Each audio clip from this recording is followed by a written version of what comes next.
Hello, everyone, and welcome into TexAgs Rewind, presented by Specs in our Rollo Insurance studio in Las Vegas. We're on the road. We took the show on the road. We're going to be here for today's show, obviously, because I already did it, and tomorrow's show, and Billy will be prominent in that show.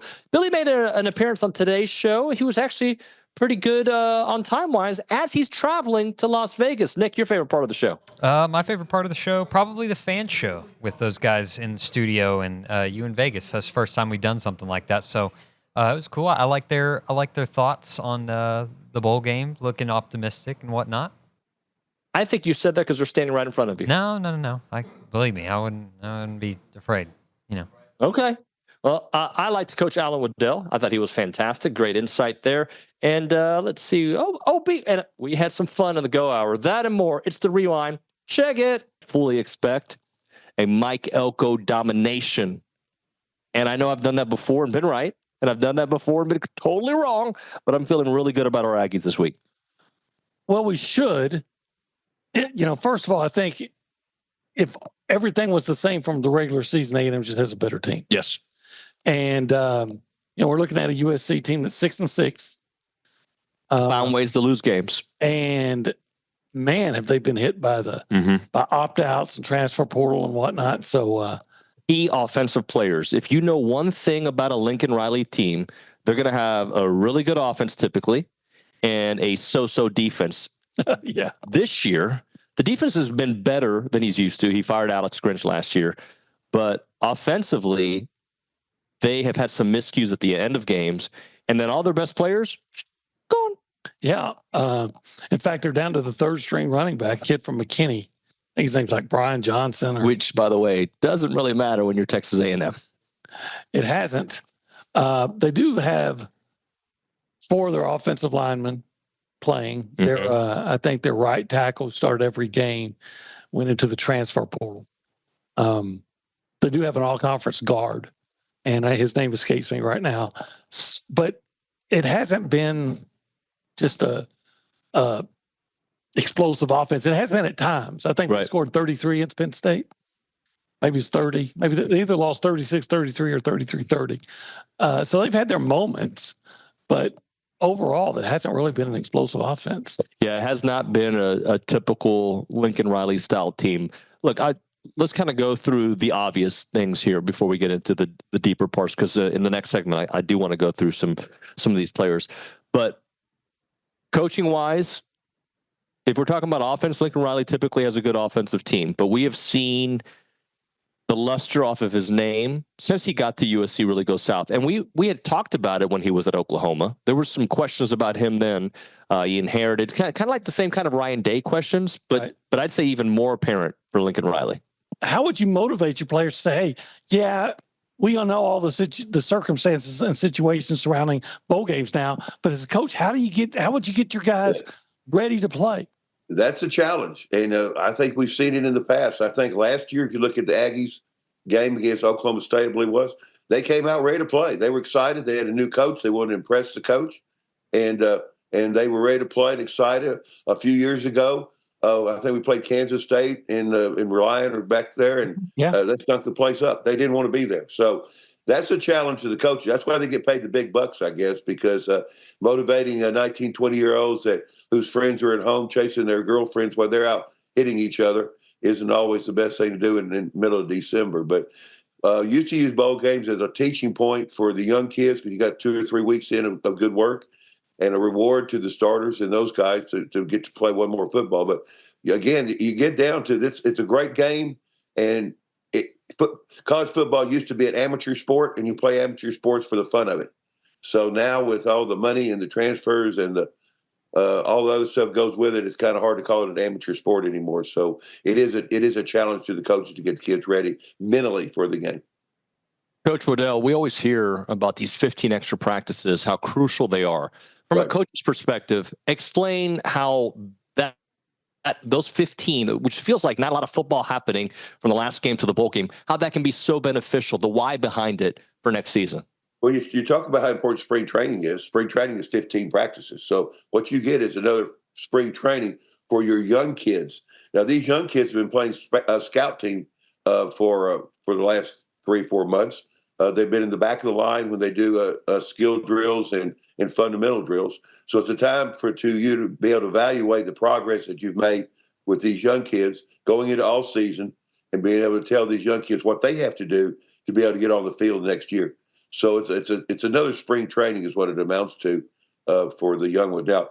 In the case of the portals and all that, with kids opting out, a lot of these young kids are now putting themselves in playing positions. So instead of working on the fundamentals, they're having to work on game plans. So again, college football has changed in every direction you can look at it.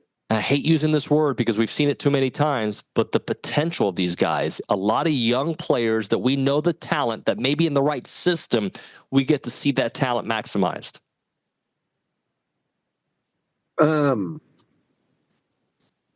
I love what they've added with the 2 receivers.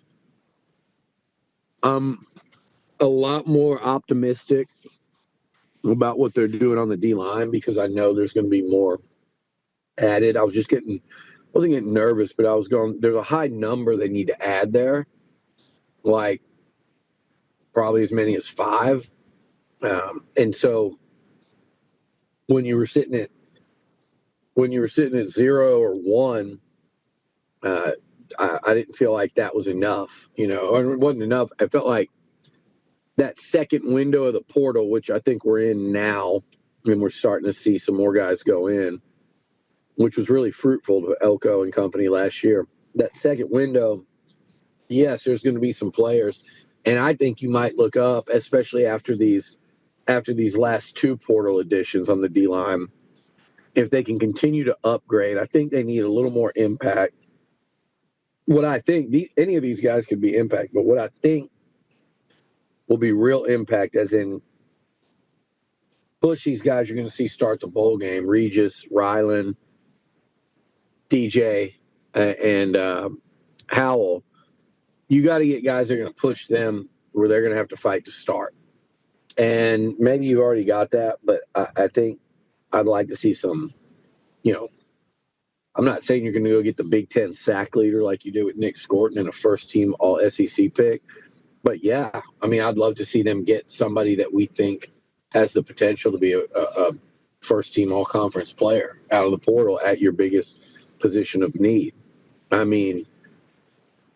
Micah Hudson's got that potential. I don't think he makes that kind of jump in year 1, but I could see him doing that next year if he's who we think he is.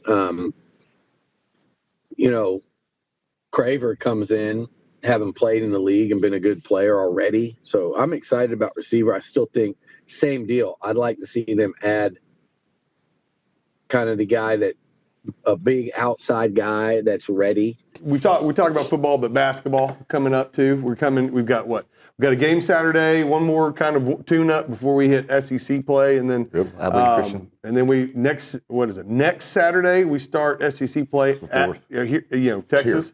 Here against Texas, and so the team has looked just. They're fun. They're fun. It is so my excitement level is tomorrow night's game is going to be.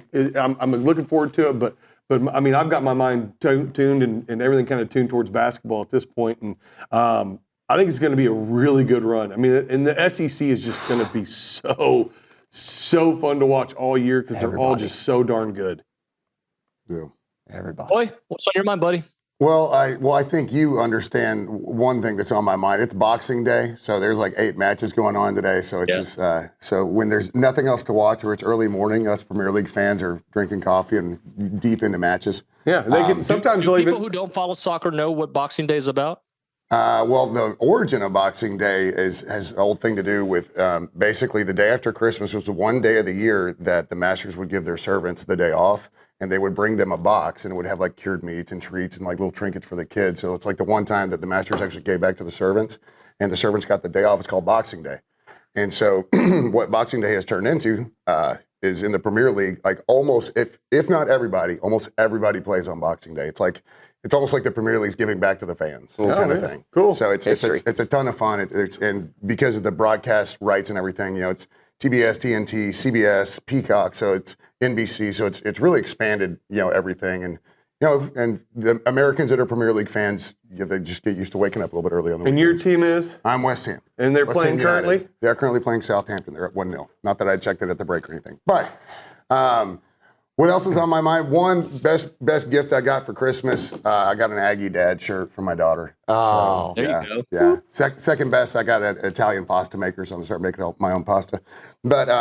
But what's on my mind athletically is it's as much as I'm looking forward to basketball, and we've already talked about it, in the last couple of weeks, just the excitement that's building around that program. I would really like tomorrow night to put a bow on this season. And it's not the greatest gift that Aggie football has ever given us. It's not the worst gift they've ever given us. But I sure would like them to at least wrap it up nice and put a nice bow on the package at the end of the season for me. And so I'd like to go see them beat USC. I don't care that they were 9th in the big, what are they now, 10? Big 10, yeah. 12 pack, whatever. That's right. They're now rivals with Rutgers. I forgot about that. But just, wrap it up nicely for us. Give us a little bit of gift tomorrow, a little late Christmas gift, early New Year's Eve gift, and go out on top, do some positive things on offense so people can kind of get off of Klein's back, and like you said, get to see some of the new players. So I'd like them to kind of just wrap it all up in the season, real nice for us, and give us at least kind of a 9-win parting gift. Yeah. Nick, you did such a great job today with us on the road. Why don't you tell the people what to do? Oh, you got to like, you got to comment, you got to subscribe. Tune into tomorrow's show. Follow David on Twitter, TexAgs Live on Twitter, OB, Billy, Richard, Kay. You don't have to follow me. It's okay.